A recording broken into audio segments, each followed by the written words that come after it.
हमारे सरकारी आदर्श स्वामी विवेकानंद भाग 5।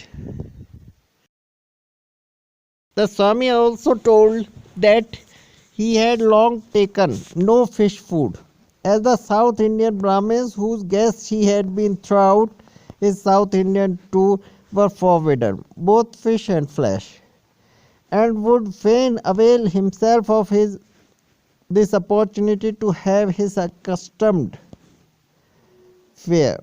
I at once expressed my loathing for taking of fish or flesh as food. The Swami said in reply that the ancient Brahmins of India were accustomed to take meal and even beef, and were called upon to kill cows and other animals in yajna or for giving madhuparka to guests. He also held that the induction and spread of Buddhism led to the gradual discontinuation of flesh as food. Though the Hindu Shastras had always expressed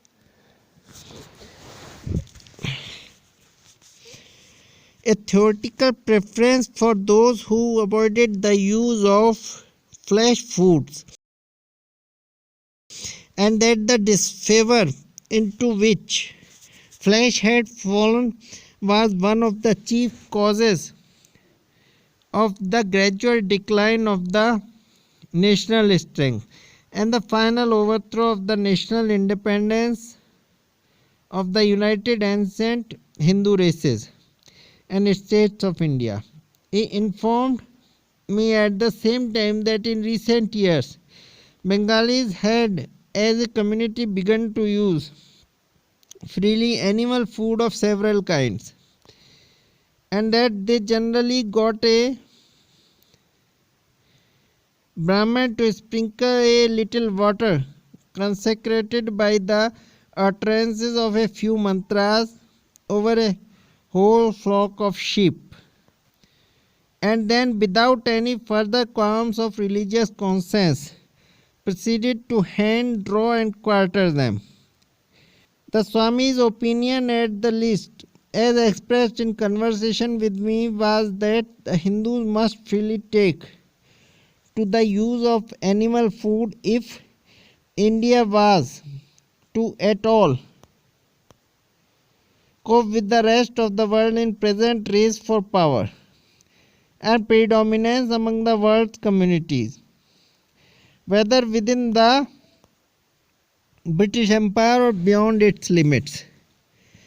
I, as a Brahman of strong orthodox leanings, expressed my entire dissent from his views and held that the Vedic religion had alone taught to man his kinship and unity with nature, that man should not yield to the play of sensuous carvings or the narrow passion for political dominance.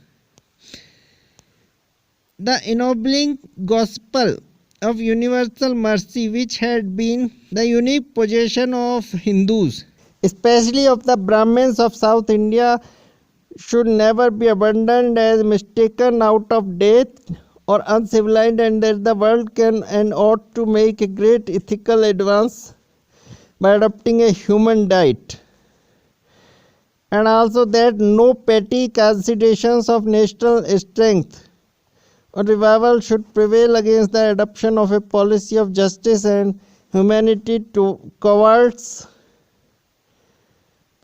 our dumb brothers jivas of the brute creation.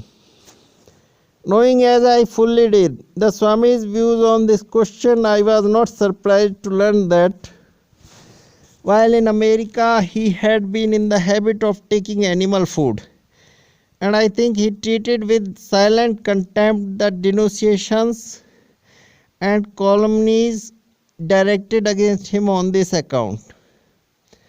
Sion महिदर उवट के भाष्यों से वैदिक धर्म बदनाम हुआ है। आज भी मुसलमान ईसाई उन्हीं वेद भाष्य प्रयोग कर हिंदू धर्म के बारे में मिथ्या प्रचार करते हैं कि प्राचीन काल में हिंदू मांसाहारी थे, गौमांस भक्षी थे, मूर्ति पूजक थे, जातिवादी थे। रोमिनाथ थापर और अन्य साम्यवादी इतिहासकार कांग्रेस के साथ मिलकर इस मिथ्या प्रचार को छात्र छात्राओं को पढ़ाने का प्रपंच राष्ट्रीय नीति बनाकर करते हैं। ये लोग दयानंद के वैज्ञानिक भाष्य में त्रुटि निकालने का साहस नहीं कर पाते हैं। आर्य समाज ने टूटे हुए हिंदू समाज को एक किया, हर वर्ग से ब्राह्मण, क्षत्रिय, वैश्य बनाए। कितने क्रांतिकारी दिए श्याम जी, कृष्ण वर्मा, लाला लाजपत राय, रास बिहारी बोस, राम प्रसाद बिस्मिल, भाई परमानंद, स्वामी श्रद्धानंद, श्यामा प्रसाद मुखर्जी। हिंदू धर्म का रक्षक है आर्य समाज।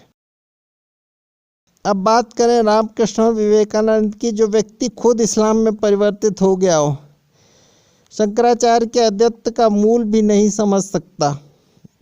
दयानंद के ज्ञान के स्तर तक छू पाना इनके बस की नहीं है। विवेकानंद मांस खाने में रामकृष्ण के आसक्ति को नकारने वाले देश के पहले सन्यासी हैं। जैन और बौद्ध दर्शन का आपने कितना अध्ययन कर लिया है जो वेदानुकूल सिद्ध करते रहे। वेद भाष्य विद्यालय के आचार्यों या संस्कृतज्ञों के बस की बात नहीं। इनका सही भाष्य करने के लिए समाधि लगानी भी आनी चाहिए। मन का एकाग्रचित होना अति आवश्यक है। महर्षि पाणिनि की व्याकरण अष्टाध्यायी, पतंजलि का महाभाष्य, यस्कराचार्य का निरुक्त, निघंटु के साथ समाधि लगानी भी आनी चाहिए। दयानंद सारी विद्याओं और आत्मोन्नति के ज्ञाता थे। रामकृष्ण और विवेकानंद तो योग दर्शन की समाधि के पास भी नहीं पहुंच सकते थे। श्री रामकृष्ण जी की एक बार महर्षि दयानंद से मुलाकात हुई थी। वह एक छोटी सी मुलाकात मात्र थी, कोई शास्त्रार्थ नहीं था। महर्षि दयानंद के जीवन चरित्र लेखक श्री देवेंद्रनाथ मुखोपाध्याय जी इस विषय की जानकारी लेने के लिए रामकृष्ण मठ गए थे। बंगाल के ही रहने वाले थे और बंगाली उनकी मातृभाषा थी। लेकिन रामकृष्ण परमहंस जी में इतना ज्ञान था, उन्होंने एक बार भी वेद एवं दयानंद कृत सत्याप्रकाश का ज्ञान प्राप्त करने में कोई रुचि नहीं दिखाई। यदि वे या उनके शिष्य दयानंद के सानिध्य का लाभ उठा पाते तो निश्चय ही स्वयं को और राष्ट्र को एक सही दिशा दे पाते। भारत का भविष्य इस्लाम में नहीं देखते। रामकृष्ण मठ में आज भी सन्यासी मांस खाते हैं, ये बात प्रत्यक्षदर्शी बताते हैं। आपको यह वीडियो अच्छा लगा तो इसे लाइक ज़रूर करें, अपने मित्रों को शेयर भी करें तथा अपनी राय कमेंट में लिखें।